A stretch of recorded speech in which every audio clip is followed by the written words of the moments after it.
বানাতে এলাম chicken lollipop বেটুর জন্য। রুদ্র চলে যাওয়াতে বেটু গিয়ে যে ভীষণ কান্নাকাটি করছিল, ওকে থামানো ভোলানো একটা বড় ব্যাপার। এখন এরকমই করছে। আমাদের বাড়ি যখন গেছিলাম রুদ্র আমাদেরকে দিয়ে চলে এসেছিলো, সে কী কান্না, থামানোই যায় না। তো আজকেও খুব কাঁদছিল। এখন একটুখানি ললিপপ বানিয়ে দিই, চিকেন ললিপপ এনে দিয়েছে বাবা। এই দেখো একটুখানি ভাপিয়ে নিয়েছি, মানে একটু সেদ্ধ করে নিয়েছি। এবার একটুখানি বানিয়ে দিই ওকে। কালকে আবার স্যান্ডউইচ নিয়ে যাবে, সেইটারও করে রাখলাম। এখন পড়তে বসবো নাই বলছিল। আমি ওকে বললাম কী করবি বাবা নিয়ে, কী করবি একা একা, চল পড় একটুখানি।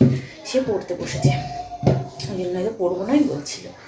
সানডেতে তো পড়াই না, নয় সানডেটা একদিন ছুটি দিই, যখন বড় হবে তখন ঠিক আছে।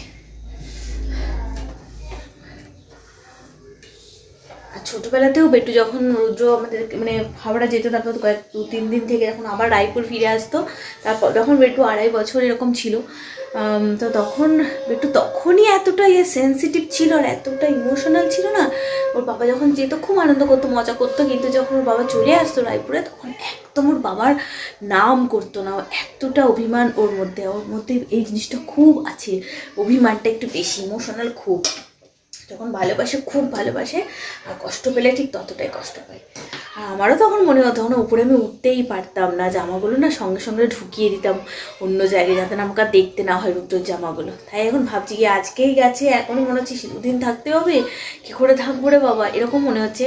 আর 2 মাস 3 মাস পরে যখন 2-3 দিনের জন্য যেত, আমি শুধু ভাবি আমি তখন কি করে থাকতাম, আমার যে কি কষ্ট হতো সেটা আমি ছাড়া আর কেউ জানে না।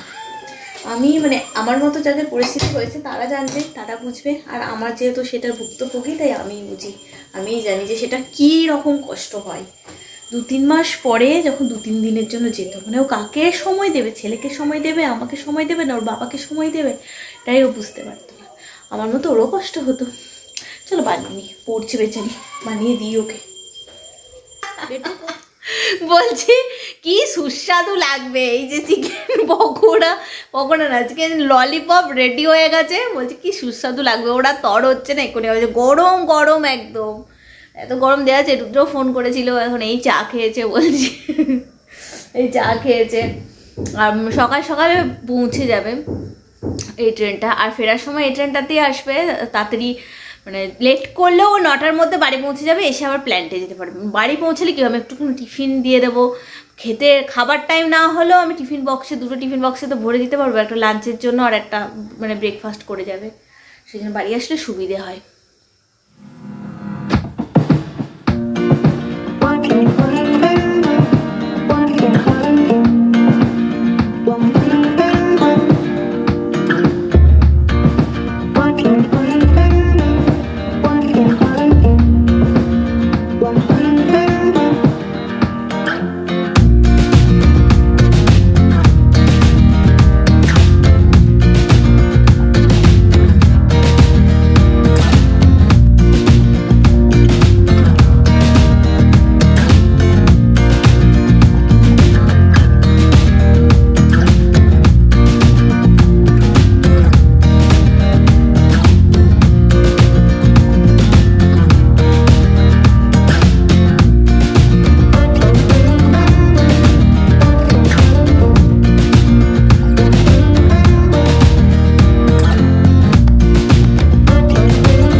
হাঁপিয়ে গেলাম কাজ করতে করতে।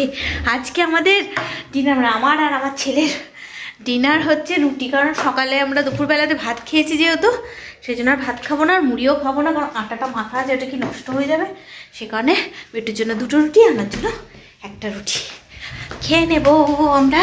চিকেনটা আছে, এই যে চিকেনটা একটু জল দিয়ে করলাম, বেটুর যা আছে বেটুরই হবে। আর আলু ঝোল দিয়ে আমি খাবো, আর আমার জন্য একটু না এই বেগুন ভাজা করলাম, সেটাও আবার বেশি পুড়ে গেল, কি করব। ওই আজকের আমাদের ডিনার হবে। ওই বেটুকে গরম গরম রুটি খাইয়ে দিই, ওকে খাইয়ে দিয়ে আমি খেয়ে নেব, তারপরে বিছানায় বসে যা হবে হবে, তাই না বলো? গরম গরম রুটি ওরও খেতে সুবিধা হবে। রান্নাঘরটা একটু পরিষ্কার করে নিলাম। কাজ কাজ আর শেষ হয় না গো, প্রচুর কাজ প্রচুর কাজ, পেয়ে যাচ্ছি। তবে কাজ করলে সময়টা কেটে যায়, এটাই একটা ভালো। আর তোমরা তো আছো, তোমাদের সাথে কালকেও তোমাদের সাথে গল্প করতে করতে কাজ করব, তাহলে আমার আর বোর লাগবে না, বলো?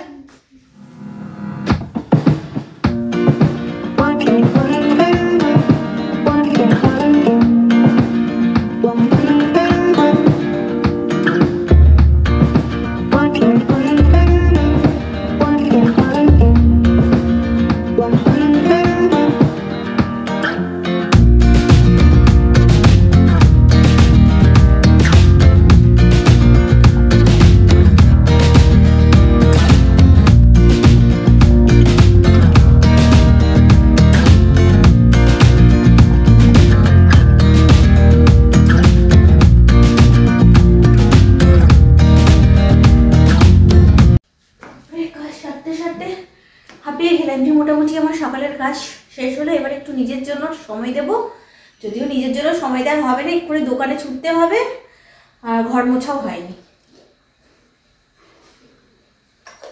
এবার একটু চা খাবো, তারপর নিজেকে একটু সময় দেবো, যতটুকু 1 ঘন্টা 1 ঘন্টা।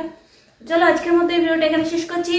খুব তাড়াতাড়ি নতুন ভিডিওর সঙ্গে নিয়ে চলে আসবো প্রিয় মা। ততক্ষণে যেন সকালে সুস্থ দেখো, ভালো থেকো। অবস্থাটা দেখো কিরকম হয়েছে, সকাল থেকে যা গেল মেয়ে একখানা।